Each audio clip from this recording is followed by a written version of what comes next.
Ni gute umuntu ashobora kwikura canke kwirinda ingwara y'ubunebwe canke ikibazo cyo kurambirwa mu gikorwa uriko urakora canke ingorane yo kwimura igikorwa wakoze uno munsi ukibwira kugikora ukindi gihe canke ukibwira kugikora uyundi munsi.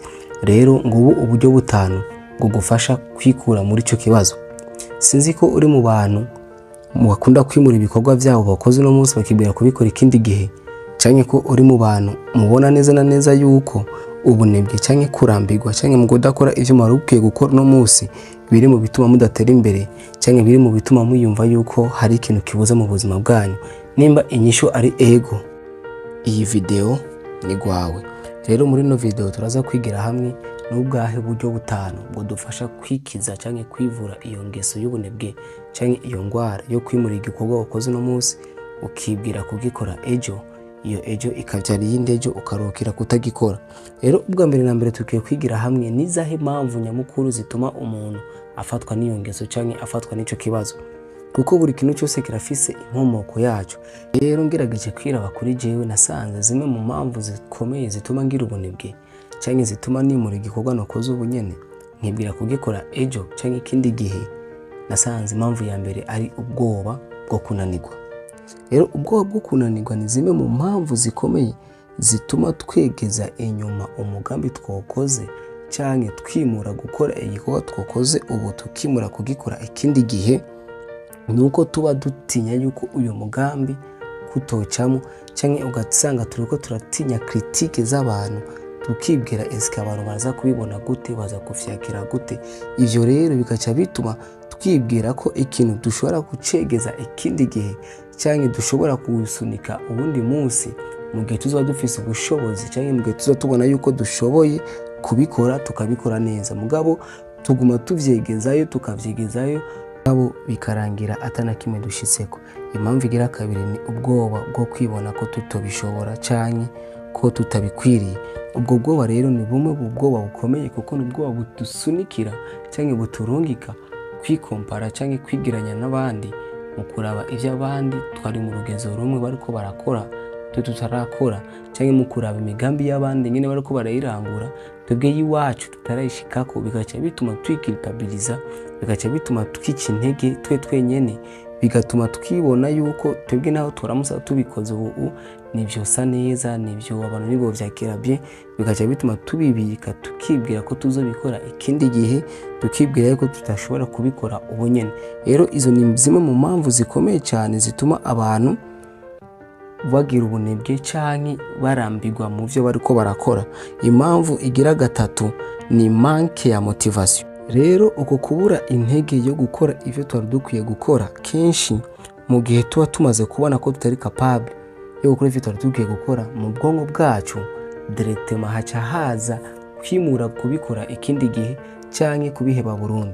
Rero uravye iyo manque ya motivation kenshi irakunda gutegwa na stress y'ikibazo umuntu afise canke igategwa n'uburuhe umuntu yashoboye kuba yirirwamwo canke ibintu yashoboye kuba akora bitari bikwiye bitari bikenewe, canke kandi ugasanga biriko birategwa n'iki no kutabona inyungu yihutirwa y'ico gikorwa canke y'uwo mugambi ashaka gukora.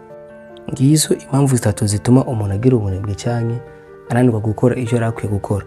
Rero ikindi kintu ca kabiri tukwiye kumenya ni ingaruka y'ubunebwe canke yo kurambirwa canke yo gukora ivyo yarakwiye gukora ukibwira kubikora ikindi gihe. Ingaruka yavyo nuko ifise ingaruka zikomeye cyane. Iya mbere ni nko kutubuza gushitsa imigambi yacu canke kudakora ibintu vyacu ku mwanya, bigatuma duta umwanya muremure dukora ibintu twakoze mu gihe gito mwe twabikora ikindi gihe kirekire. Iyindi ngaruka mbi ni ukuhungabana k'umutima canke kubuzwa amahoro, ukubona ko atamwanya dusigaranye mwiza wo gukora igikorwa tutateguza gukora. Ivyo rero bica bituma twicuza, bigatuma twumva umubabaro n'agahinda muri twebwe kubw'ibikorwa twateguza gukora canke umugambi twari kurangura, bigatuma tugira ico twita depression. Rero ngubu uburyo butanu bwo dufasha kwirinda canke kwivura ico kibazo cy'ubunebwe canke cyo kurambirwa. Uburyo bwa mbere rero nuko ukwiye gutangura gukora uyo mugambi wawe canke ico gikorwa cawe ugahera ku dutashi duto duto, cyangwa ugahera gukora umugambi ku tuntu duto duto mugabo ugenda uduga buke buke. kuko zimwe mu mpamvu zituma umuntu agira ubunebwe cyangwa arambirwa mu kintu aba ariko arakora nuko usanga umuntu aba ashaka gufata ikintu mu mwanya muto. Fata nk'akarorero, nk'ubu umuntu agomba atangure kugira siporo, wowe urihaye kuziruka ikirometero kimwe cyangwa imetero 100 ku munsi, mu gihe utari ufise iyo habitude ukigwera kwanza ku metero nka 20 cyangwa 30, ukavuga ati izi metero 50 zize kubita inshuro 3 cyangwa inshuro 2, ukagenda uzamuka buke buke, ukagenda uduga. Cyangwa nk'akarorero urihaye objectif yo kuzurasoma igitabo, ugasanga icyo gitabo rero uracihaye objectif yo kuvuga ati je guhera no munsi nzosoma amapaji 60 cyangwa amapaji 30 ku isaha cyangwa ku masaha 2. Ivyo bintu nivyari muri wewe navyo menyereye, mugabo ngivyo ravyishizemo uzogisoma no munsi ugisome ejo, hirya ejo bikunanire cyangwa bigutera ubute kubera iki bizoza bikuruhisha. Tangura wihe nk'amapaji 2 cyangwa amapaji 3 ku munsi, gutyo ugenda ushira ku ipaji ya 4, ugenda ushira ku ipaji ya 5, ya 6, uzosanga ugeze ku mapaji 10 cyangwa amapaji 20 ku munsi uzobura korakora. Ubwo ni bumwe mu buryo natwe bwashoboye kuba budufasha kumenyera gusoma cyangwa kuvyishiramo, kuko twari habitiwe. Je natangiye nsoma page zigera kuri 30 ku isaha, mugabo ivyo nabikoze umunsi wa kabiri ndarambirwa ndabiheba. Mu nyuma ndasubira hasi ngira 20, nsubira hasi ngira 15, mugabo uko nagenda nduga rero buke nanguriye hasi, byatumye nishoboza ubu ushobora gusoma amapaji 30 ku isaha. Rero ubwo nibwo buryo bwiza nabushaka kugufasha nawe, bushobora kugufasha ugatusanga uriko urashitsa umugambi wawe cyangwa uriko urakora igikorwa cyawe. Uburyo bugira kabiri bwo gufasha kugwanya ubunebwe cyangwa kwirinda kurambirwa no gukoresha metode ya molomolo cyangwa technique ya molomo. Ni imwe mu metode notumira abanyeshuri cyangwa abantu bategura amaraporo, kuko no buryo buguha kwikonsantra iminota 30 cyangwa iminota 25, ukikonsantra muri cyo gikorwa uriko urakora, muri iyo raporo uriko urategura, muri iyo kayi uriko urasoma, mukacuruhuka iyindi minota 5, ugasubira kandi ukikonsantra kandi iyindi minota 25 cyangwa iminota 30, ukagenda kandi ukaruhuka iyindi minota 5.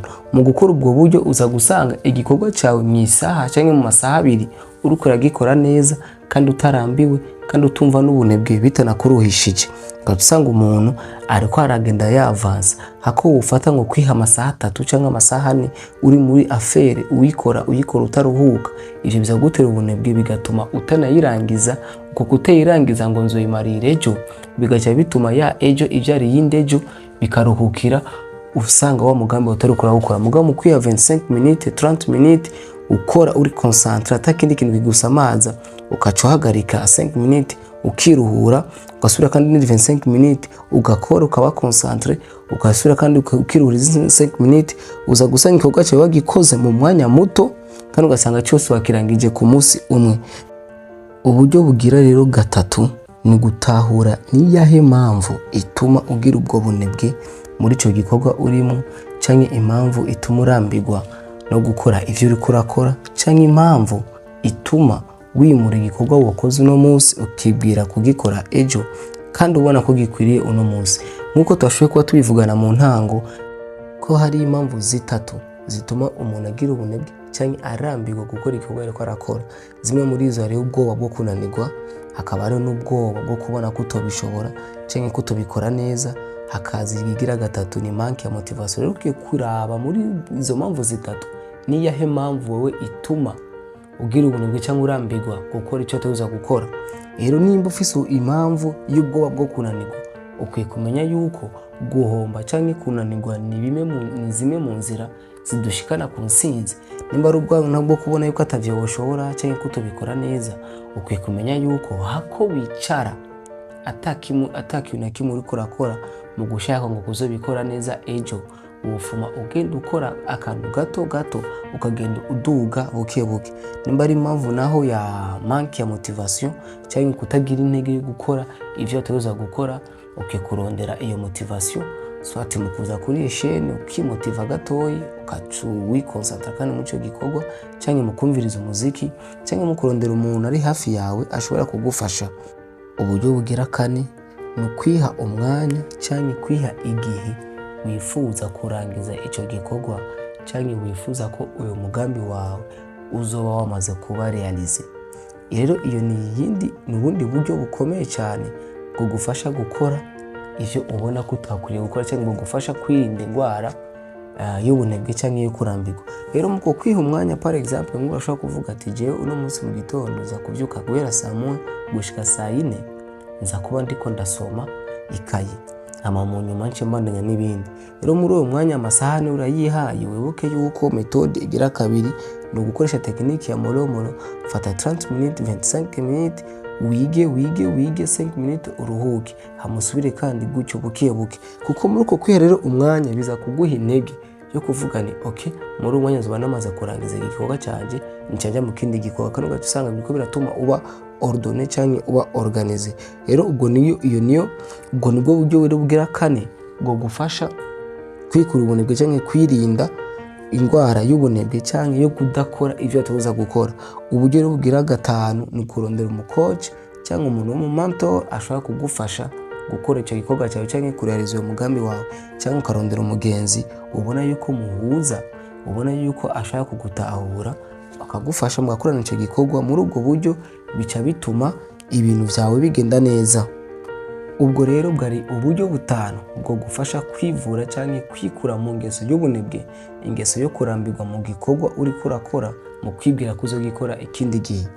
Mu kurangiza reka ndagusigire ijambo rizogufasha mu gihe uba ufise ubunebwe cyangwa uba ufise ubute rigatuma witera intege cyangwa rigatuma usubira mu gikorwa.